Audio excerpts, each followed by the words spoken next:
Welcome to 3RR news బులెటిన్ల ముందుగా headlines.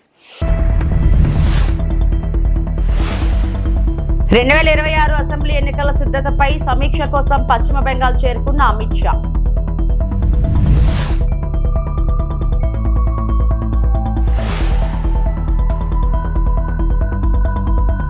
మాట నిలబెట్టుకున్న పవన్, కోనసీమలో అభివృద్ధి పనులకు శ్రీకారం.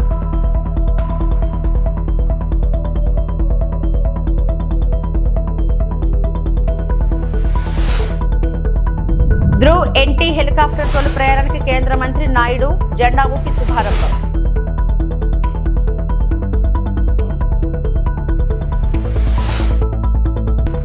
తిరుమలలో వైకుంఠ ఏకాదశి ప్రముఖుల దర్శనం.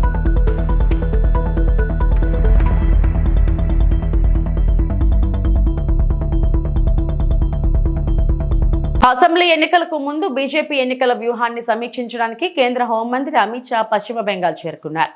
ఆయన రాష్ట్ర నాయకులతో సమావేశాలు నిర్వహించి ప్రజలకు చేరువ కావడం, ర్యాలీలు మరియు ఎన్నికల సన్నద్ధత గురించి చర్చిస్తారు. बंगाल का योगदान 10.5% था और तीसरे नंबर पर था. जीडीपी में योगदान की दृष्टि से हमारा बंगाल तीसरे नंबर पर था. तीसरे नंबर पर से सरक कर ये 49 साल में वो 22वें नंबर पर आ गया. अब नीचे कोई जगह ही नहीं बची. बंगाल का इतना आर्थिक पतन कभी नहीं हुआ है. ये कम्युनिस्टों के शासन के पहले, तृणमूल के शासन के पहले प्रति व्यक्ति बंगाल की आय राष्ट्रीय औसत से 127% ज्यादा थी. 127%. देश में नागरिक 100 रुपया कमाता था तो बंगाल में 127 रुपया कमाता था. आज देश का नागरिक 100 रुपया कमाता है तो बंगाल का नागरिक 73 रुपया कमाता है. ममता जी, आपको इसको जवाब देना पड़ेगा. हर प्रकार के उद्योग की शुरुआत एक जमाने में इस सुजलाम सुफलाम भूमि से हुआ था और इसी के आधार पर सोनार बांग्ला की परिकल्पना की जाती थी.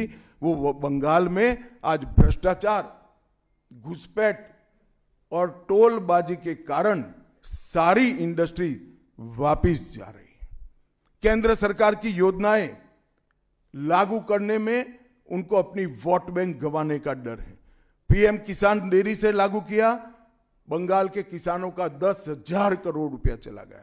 आयुष्मान भारत आज तक लागू नहीं किया और बहुत आयुष्मान भारत से बहुत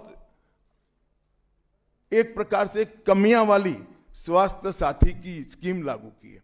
मुझे बताइए, कोई बंगाल का नागरिक भारत में कहीं जाता है और बीमार पड़ गया, स्वास्थ्य साथी स्कीम उसको बाहर के अस्पताल में इलाज करवा पाएगी क्या? नहीं करवा पाएगी. क्या गुनाह किया है बंगाल के गरीबों ने? देश भर के गरीबों को 5 लाख तक की पूरे स्वास्थ्य की गारंटी मिल रही है. अरे कई राज्यों ने किया कि केंद्र 5 लाख दे रहा है, उन्होंने और 5 लाख जोड़ दिए. आप केंद्र के 5 लाख इसलिए स्वीकार नहीं करना चाहते हो कि नरेंद्र मोदी से आपको डर है. डर तो ठीक ही है क्योंकि मोदी जी की लोकप्रियता बंगाल में दिन प्रतिदिन बढ़ती है, मगर इसके कारण गरीबों का आप नुकसान कर रही हो.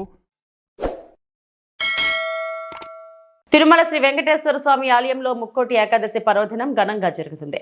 మంగళవారం తెల్లవారుజామున 1:30 గంటలకు వైకుంఠ ద్వార తలుపులు తెరుచుకున్నాయి. ఉత్తర ద్వార దర్శనానికి భక్తులు పోటెత్తారు.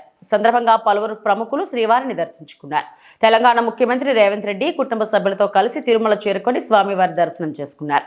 సినీ నటుడు నారా రోహిత్ దంపతులు, కేంద్ర మంత్రి రామ్మోహన్ నాయుడు, రాష్ట్ర మంత్రి పయ్యావుల కేశవ్ తదితరులు శ్రీవారి ఆశీస్సులు పొందారు.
విమానయాన మార్కెట్ అవసరాలను తీర్చడానికి హిందుస్థాన్ ఏరోనాటిక్స్ లిమిటెడ్ రూపొందించిన మరియు తయారు చేసిన తదుపరి తరం సివిల్ హెలికాప్టర్ ధ్రువ్ ఎన్టీ ప్రారంభ విమానాన్ని కేంద్ర మంత్రి రామ్ మోహన్ నాయుడు మంగళవారం జెండా ఊపి ప్రారంభించారు. ఇక్కడ హెచ్ఏఎల్ నుండి టేకాఫ్ అయ్యే ముందు హెలికాప్టర్ యొక్క అధునాతన వ్యవస్థలు మరియు లక్షణాలపై ప్రత్యక్ష అవగాహన పొందడానికి మంత్రి కాక్పిట్లో పైలట్తో చేరారు. హెచ్ఏఎల్ అధికారుల ప్రకారం భారత భూభాగం యొక్క వైవిధ్యమైన మరియు డిమాండ్ ఉన్న అవసరాలను తీర్చడానికి రూపొందించబడిన అధునాతన 5.5 టన్నుల తేలికపాటి ట్విన్ ఇంజిన్ మల్టీరోల్ హెలికాప్టర్ అయిన ధ్రువ్ ఎన్టీ ప్రపంచ పౌర విమానయాన మార్కెట్ యొక్క కఠినమైన డిమాండ్లను తీర్చడానికి ప్రత్యేకంగా అప్గ్రేడ్ చేయబడింది. His vision was that civil aviation should no longer be for the elite or the luxurious or a certain sector of the people. It has to be available for all people in the country.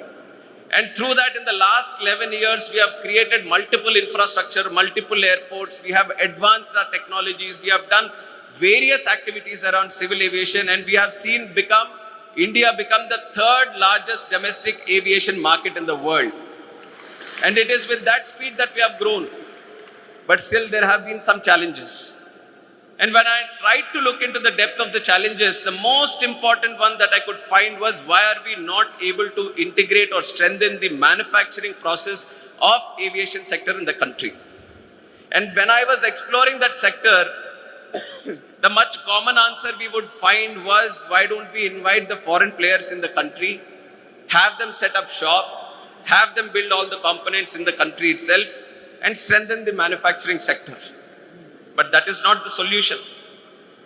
If we truly align ourselves to the Viksit Bharat 2047, if we truly apply all our energies into Atmanirbhar Bharat, then the solution becomes only one, which is HAL.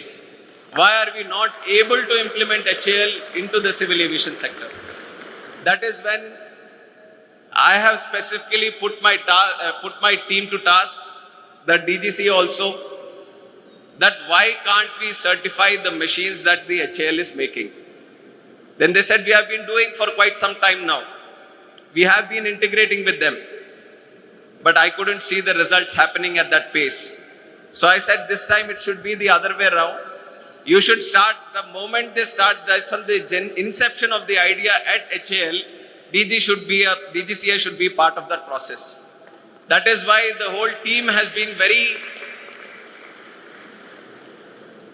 extremely coordinated efforts have been put in from the DGCA to collaborate in this project, and the reason we see the timelines being achieved. Doctor BR Ambedkar Konaseema జిల్లా పరిధిలో అభివృద్ధి కార్యక్రమాలకు శంకుస్థాపన చేశారు. AP deputy CM Pawan Kalyan Sankaraguptam major drain ఆధునీకరణ పనులకు virtual గా శంకుస్థాపన చేశారు. ఉప ముఖ్యమంత్రి మంగళగిరిలోని క్యాంప్ కార్యాలయం నుంచి కార్యక్రమంలో పాల్గొన్నారు. కార్యక్రమంలో జలవనరుల శాఖ మంత్రి నిమ్మల రామానాయుడు కూడా పాల్గొన్నారు. మరోవైపు శంకరగుప్తంలో నిర్వహించిన కార్యక్రమంలో Razole MLA Devavara Prasad, doctor BR Ambedkar Konaseema జిల్లా కలెక్టర్, జలవనరుల శాఖ అధికారులు పాల్గొన్నారు. గౌరవ జలవనరుల శాఖ మంత్రి వర్యులు శ్రీ నిమ్మల రామానాయుడు గారికి, గౌరవ శాసనసభ్యులు వరప్రసాద్ గారికి, కలెక్టర్ జిల్లా magistrate doctor BR Ambedkar Konaseema జిల్లా మహేష్ కుమార్ గారికి, జలవనరుల శాఖ ముఖ్య కార్యదర్శి శ్రీ సాయి ప్రసాద్ గారికి, పంచాయతీరాజ్ గ్రామీణాభివృద్ధి శాఖ కమిషనర్ శ్రీ కృష్ణతేజ గారికి, జలవనరుల విభాగం ఇంజనీరింగ్ చీఫ్ శ్రీ నరసింహమూర్తి గారికి, chief engineer Godavari delta system Shri Seshababu గారికి నా హృదయపూర్వక నమస్కారం. ఇది సుబ్రహ్మణ్య షష్ఠి రోజున ఈ సమస్య ఆ రోజు నేను వచ్చాను. రైతు సోదరులు చెప్పినట్టుగా ఇది ముక్కోటి ఏకాదశికి ప్రారంభం చాలా చాలా ఆనందం. ఇది జరగడానికి మనం అనుకున్నప్పుడు అన్ని జరగాలంటే కుదరవు, కానీ ప్రత్యేకించి మీది 2 దశాబ్దాల ఆవేదన. ఇది దాదాపు 1,00,000 చెట్లు కూలిపోయాయి. ఈ తలలు వాళ్ళు చేసిన చెట్లు మన కేశవదాస్ పాలన చూసినప్పుడు మనం వచ్చినప్పుడు కోనసీమని కొబ్బరి తోట లేకుండా ఊహించాం. అలాంటి కోనసీమలో తలలేని మొండెంలాగా ఆ రోజు కనిపిస్తే చాలా బాధ అనిపించింది. వెంటనే మంగళగిరి వచ్చి గౌరవ ముఖ్యమంత్రి గారికి తెలియజేసి వారికి 2 దశాబ్దాలు ఉన్న సమస్యను విన్నవించిన వెంటనే వారు కనీసం 45 రూపాయల్లో ఏదో ఒక కన్స్ట్రక్టివ్ ఒక యాక్షన్ ప్లాన్ తీసుకోవాలి సార్ అని ఆయనకి రిక్వెస్ట్ చేస్తే ఆయన 45 రోజులు కాదని చెప్పి దాదాపు 34 రోజులు 35 రోజుల లోపే ఆయన మనకు కావాల్సిన 20,77,00,000తోటి ఈ రోజున ఈ డ్రెడ్జింగ్ పనులు ప్రారంభించడం, 8 కిలోమీటర్ల వరకు పూడిక తీయడం, 14.5 కిలోమీటర్లు గట్ల నిర్మాణం చేపట్టబోతున్నాం. దీనికి అలాగే శంకరగుప్తం డ్రైన్ లో దాదాపు 600 ఎకరాలు ఉంది. కాదు 250 ఎకరాలు అన్యాక్రాంతం జరిగింది. అది మొన్న మీ దృష్టిలో కూడా నేను అది అడిగాను. దాన్ని కూడా కలెక్టర్ గారు ఒకసారి దృష్టిలో పెట్టుకోవాలి. ఈ రోజున మనం ఇంత ఆనందంగా ఇంత సమర్థవంతంగా చేయగలుగుతున్నాం అంటే దీనికి ముందుగా మనం కృతజ్ఞతలు తెలుపుకోవాల్సింది గౌరవ ముఖ్యమంత్రి శ్రీ నారా చంద్రబాబు నాయుడు గారికి. మనస్ఫూర్తిగా రైతాంగం తరపున, కోనసీమ రైతాంగం తరపున, మనందరి తరపున వారికి నా హృదయపూర్వక ధన్యవాదాలు, హృదయపూర్వక నమస్కారం. ఎందుకంటే ఆయనకున్న ప్రయారిటీస్ లో ఒక సమస్య ఎక్కువ కాదు, ఒక సమస్య తక్కువ కాదు. కానీ ఇలాంటి పరిస్థితుల్లో సమస్య తీవ్రతను బట్టి, అంటే ప్రజల అవసరాలను బట్టి అన్ని కూర్చొని, అంటే ఆయనకు కూడా లిమిటెడ్ ఫండ్స్ లో ఎలా మేనేజ్ చేయాలని ఆయన ఫైనాన్స్ డిపార్ట్మెంట్ తో కూర్చొని, పయ్యావుల కేశవ్ గారితో, ఆర్థిక శాఖ మంత్రి పయ్యావుల కేశవ్ గారితో కూర్చొని దృష్టికి తీసుకెళ్లి చాలా ఎక్సర్సైజ్ చేసిన తర్వాత మన జిల్లా వరకు చిన్న ఫండ్ తక్కువగా అనిపించచ్చేమో, కానీ చూస్తే అది రాష్ట్రం అంతా దాన్ని పట్టుకుంటే అలాగే కొన్ని 100 కోట్ల నిర్ణయాలు, రోజుకి కొన్ని 100 కోట్ల నిర్ణయాలు తీసుకోవాల్సి వస్తుంటది. ఇలాంటి పరిస్థితుల్లో కోనసీమ రైతాంగానికి, కొబ్బరి తోటల రైతాంగానికి ఆయన గౌరవ ముఖ్యమంత్రి గారు అండగా ఉన్నందుకు నారా చంద్రబాబు నాయుడు గారికి మనస్ఫూర్తిగా మరోమారు ధన్యవాదాలు తెలుపుకుంటా ఉన్నాం. నాకు పెద్దలు మన రామనాయుడు గారు చెప్పినట్టుగా రైతు పక్షపాతులు నాకు ఇవన్నీ తెలియదు, కానీ రైతు మనకు అన్నం పెట్టే రైతు ఏడిస్తే బాధపడితే చాలా బాధపడేవాడు. అది ఒక రోజున ఎలాంటి ముక్కోటి ఏకాదశి రోజున అనుకుంటా, అది కూడా మనోహర్ గారు చెప్పారు, మన కౌలు రైతులు చనిపోతా ఉన్నారు, ఇట్లా ఉంది అనేది న్యూస్ చూపిస్తా ఉంటే మనం ఏదైనా చేయాలి అని అంటే ప్రభుత్వాల మీద ఒత్తిడి పెట్టగలం, ఆయన చేయగలం అని మాట్లాడుకున్నప్పుడు నాకు ఒకటే అనిపించింది, కనీసం ఈ భరోసా ఏదో ఒకసారి బతకడానికి మన ఇచ్చే డబ్బు ఎంత ఉంటుందని పక్కన పెడితేనే అలాగే ఒక్కొక్క రైతుకి చొప్పున కొన్ని దాదాపు ముందు నేను ఆ రోజు ఒక సినిమా సైన్ చేస్తున్నాను. ఆ సినిమాకి వచ్చిన అడ్వాన్స్ ని 5 కోట్ల రూపాయలు వెంటనే ఆ రైతుకి ప్రారంభించడం స్టార్ట్ చేశాం, రైతులకి. అలా చాలా మంది దాతలు అందరూ కలిసి దాదాపు 3,000 మంది పైచీలకు రైతుల్ని ఆ రోజున ఆదుకున్నాం. ఇవన్నీ ఎందుకు చెప్తున్నానంటే ఇది అన్నం పెట్టే రైతుకి నిలబడే ప్రభుత్వం ఇది. వ్యక్తిగతంగా నా ఇష్టం కావచ్చు, అలాగే గౌరవ ముఖ్యమంత్రి గారు కూడా చూడొచ్చు. ఎన్ని ప్రాజెక్ట్స్ ఉన్నాయి, రేపు పోలవరం ప్రాజెక్ట్ రాబోతుందంటే ఇది రైతు కన్నీరు పెట్టని రాష్ట్రం అవ్వాలనేది ముఖ్యమంత్రి గారి ఆకాంక్ష. కర్నూలు జిల్లాలోని నందవరం ప్రాథమిక వ్యవసాయ సహకార సంఘం పరిధిలోని రైతులకు ఎమ్మెల్యే డాక్టర్ బివి జయనాగేశ్వరరెడ్డి రుణ చెక్కుల పంపిణీ కార్యక్రమంలో పాల్గొన్నారు.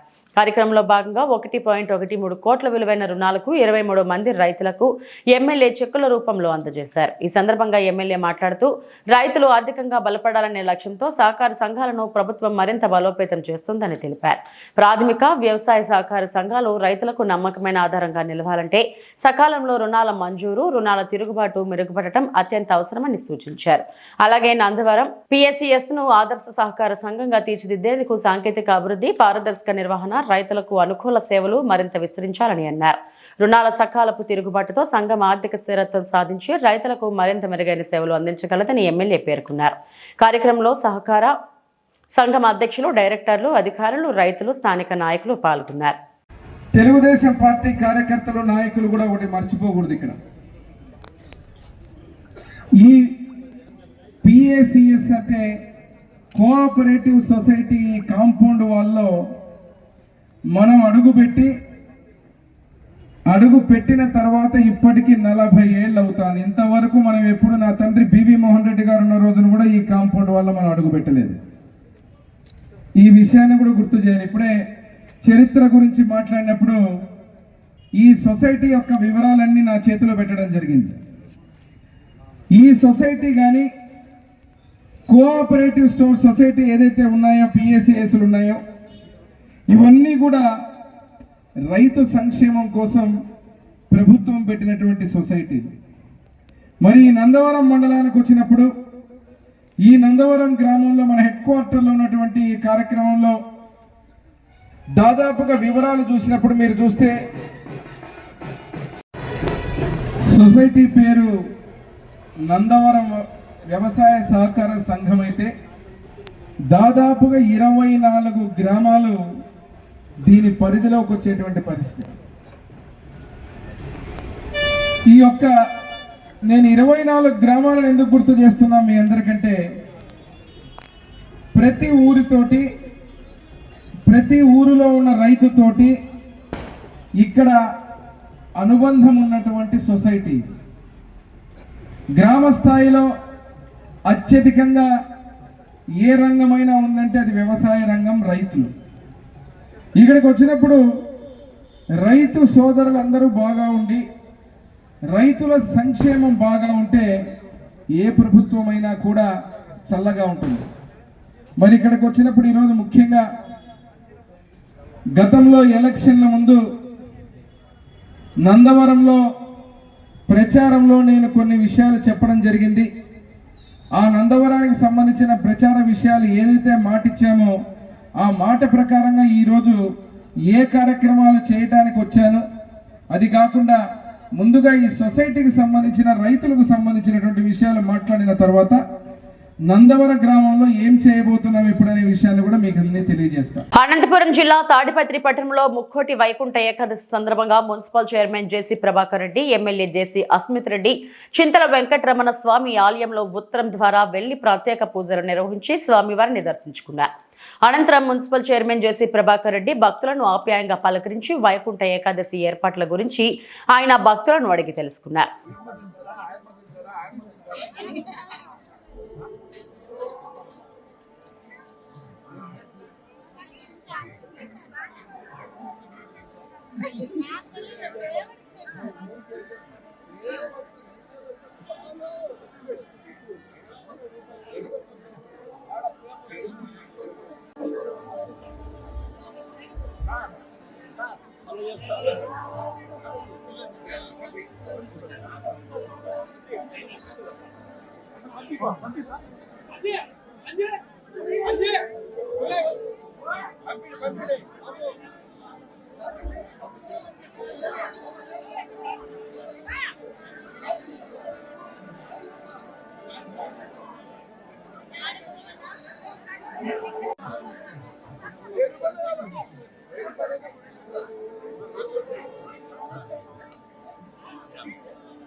వైఎస్ఆర్ కాంగ్రెస్ పార్టీ నేతలపై కక్షపూరితంగా పోలీసులు వ్యవహరిస్తున్నారని YSR Congress party zonal BC cell incharge Ramesh Goud తీవ్ర స్థాయిలో మండిపడ్డారు. అనంతపురం నగరంలోని జిల్లా వైఎస్ఆర్ కాంగ్రెస్ పార్టీ కార్యాలయంలో మీడియా సమావేశాన్ని నిర్వహించారు. నాతో పాటు దాదాపు 23 మంది ముఖ్యమైనటువంటి మా పార్టీ నాయకుల పైన కేసులు నమోదు చేయడం అందరికీ తెలిసినటువంటి విషయమే. దానికి సంబంధించి ఒకసారి వాస్తవాలని, జరుగుతున్నటువంటి పరిస్థితులని, మా పార్టీ నాయకులకు జరుగుతున్నటువంటి అన్యాయాన్ని ప్రజలకు తెలియజెప్పాలనేటువంటి ఒక ఉద్దేశంతో ఇవాళ మీడియా సమావేశం నిర్వహించడం జరుగుతూ ఉంది. ముఖ్యంగా ఆ రోజు మా పార్టీకి సంబంధించినటువంటి మైనార్టీ నాయకుడిని దాదు అనేటటువంటి వ్యక్తిని పోలీసులు అక్రమంగా అరెస్ట్ చేయటాన్ని, మేమేదో బాధితుల పక్షాన మాట్లాడడానికి మేము వెళ్తే ఏంది జరుగుతుందిరా స్వామి ఈ రాష్ట్రంలో, ఈ స్టేషన్ దగ్గర ఏందో అంటే ఓ పక్కన ఆలోచన చేస్తూ ఉన్నాం. అరే పొరపాటుగా ఏమన్నా ఇక్కడ ఏమన్నా పోలీస్ స్టేషన్ అనేటటువంటిది ప్రజల ఆస్తినా? మాకు తెలిసినంత వరకు ప్రస్తుతం ఈ రాష్ట్రంలో ఇప్పటివరకు అయితే పోలీస్ స్టేషన్లన్నీ ప్రజల ఆస్తి, ప్రజల హక్కుగా ఒక ప్రతిపక్ష పార్టీ నాయకులుగా ప్రజా సమస్యల పైన కావచ్చు, మాకు జరుగుతున్నటువంటి అన్యాయం పైన కావచ్చు పోలీస్ స్టేషన్లకి పోవచ్చు. రాజోలు నియోజకవర్గం డాక్టర్ బిఆర్ అంబేద్కర్ కోనసీమ జిల్లా అంతర్వేది శ్రీ లక్ష్మీ నరసింహస్వామి వారి ఆలయంలో వైకుంఠ ఏకాదశి పర్వదినం సకినేటిపల్లి మండలం అంతర్వేదిలో కొలువైన అంతర్వేది శ్రీ లక్ష్మీనరసింహస్వామి వారి ఆలయంలో ముక్కోటి ఏకాదశి ఉత్సవాలను వైభవంగా నిర్వహించారు. తెల్లవారుజాము నుంచే ఆలయం భక్తులతో కిటకిటలాడింది. భక్తులకు ఉత్తర ద్వార దర్శనం కల్పించారు. ఈ రోజు స్వామివారిని దర్శించుకుంటే వైకుంఠ ప్రాప్తి లభిస్తుందని భక్తుల నమ్మకం.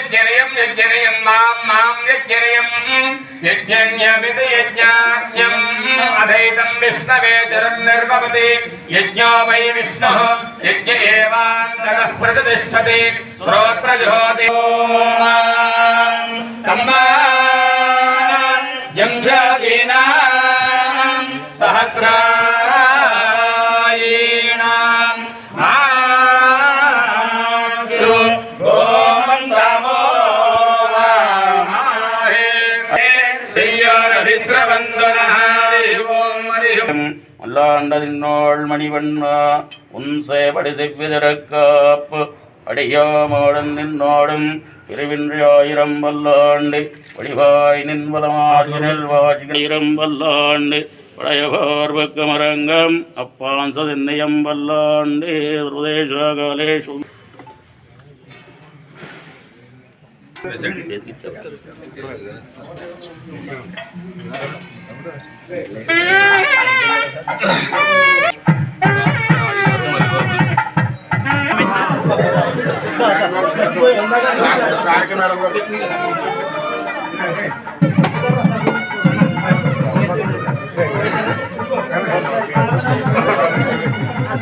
ప్రేక్షకులు థియేటర్లకు దూరం కావడం లేదని, పరిశ్రమే వారిని దూరం చేసుకుంటుందని ప్రముఖ నిర్మాత సురేష్ బాబు అభిప్రాయపడ్డారు.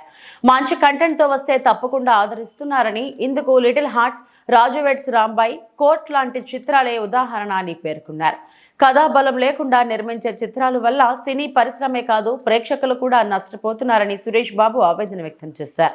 వరుణ్ రెడ్డి దర్శకత్వంలో నందు నటించిన సైక్ సిద్ధార్థ చిత్రం ప్రేక్షకుల అభిరుచికి అనుగుణంగా ఉండటం వల్లే తాను ఆ చిత్రాన్ని ప్రోత్సహిస్తున్నట్లు చెప్పారు. ఈ సినిమా జనవరి 1న విడుదల కానుంది.